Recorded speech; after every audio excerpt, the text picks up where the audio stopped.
Cheers, guys. Epix 911, welcome to the Elitist Geek. I just finished watching a video by popular gaming YouTuber Alpha Omega Sin. Huge gaming guy. Really like the himself, the games that he talks about. A lot of his favorite games are favorite games of mine. But I got the idea of this video just to clarify a point, and it's something that's always kind of driven me a little bonkers when I hear it, because I'd lived through it, right?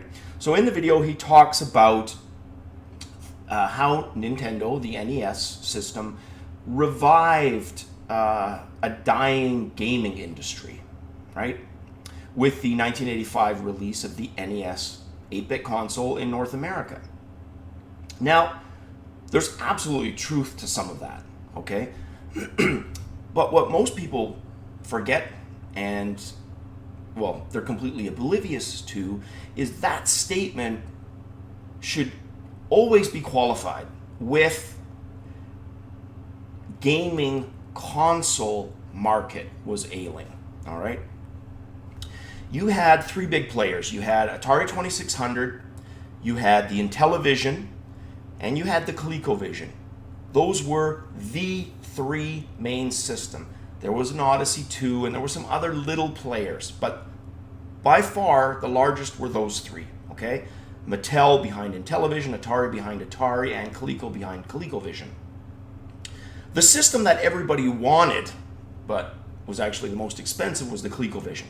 It had essentially almost arcade perfect graphics, right? The Atari 2600 graphically was the weakest of the bunch, and the Intellivision kind of fit in the middle. What most people didn't like about the Intellivision was the controller. It had some fantastic games, great sports games, right? Intellivision kind of was the Electronic Arts of sports before that was really a thing, before Epix and Electronic Arts kind of got into that, all right?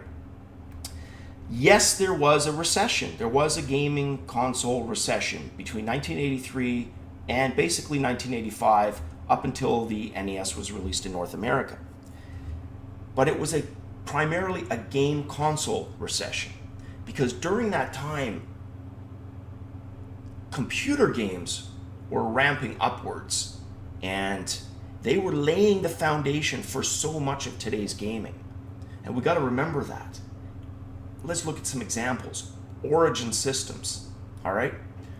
Origin Systems, you can trace a line back from Oculus Rift directly to Origin Systems.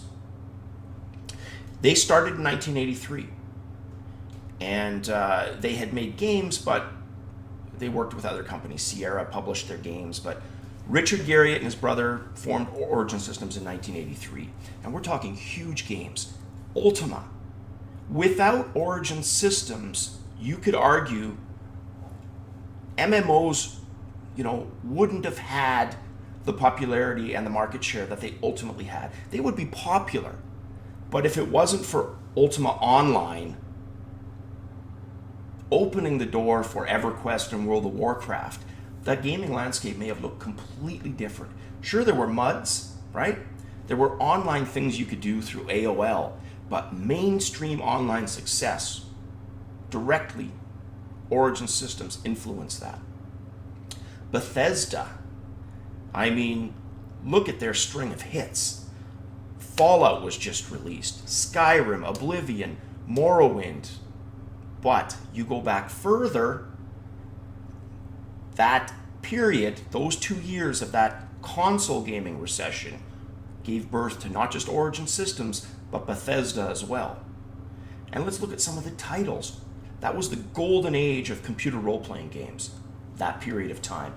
Ultima 3, Ultima 4, Auto Duel, Bard's Tale, Wizardry, Might and Magic. I can go on and on. Mission Impossible for the Commodore 64. Huge game. Epix, Summer Games. During that period of time, they took that next step. So if we're talking about that period of time, let's give it its due. The modern sports industry, all right, MMO And RPG wouldn't be the same without computer games going through that growth period of 1983 to 85 and allowing companies like Bethesda and Origin to exist, right? And that so often gets forgotten in the discussion. And it's nobody's fault. It's just you hear something so many times and you tend to think of it as fact, right? It's like the, and there's always some truth in it. It's like the Atari cartridges, the ET cartridges buried in the desert. For a long time, people knew there was a kernel of truth there, but how much of it was urban lore, right? And we ended up finding out it was true, right? There was certainly a video game recession, but it was a console gaming recession. PC gaming, and when I say PC, I mean personal computers, that was really their genesis. That's where that all started. So, and I haven't even talked about arcade games, right? A lot of people end that golden age at about 1983. The Dig Dugs, the Pac-Man, the Donkey Kong, all the older games. But 83 to 85 was when arcade games took that next graphical step, right? From being pretty primitive to really getting a nice, thick layer of complexity. Games like Rygar, Black Tiger, took the kernels of what happened in the late 70s and the early 80s and ran with it. So you have the genesis of so much originating during that period of time. So that was all I wanted to say in the video. Interested in people's feedback. I lived through the period. Some of my viewers probably lived through that period too. But let's clarify facts, right? And let's make sure we never forget, because gaming history is important. And to call it a game, the death of an industry, it's just false, because it was the genesis and birth of so much, right? So, interested to hear you guys' thoughts. Let me know in the comments below. And as always, guys, cheers.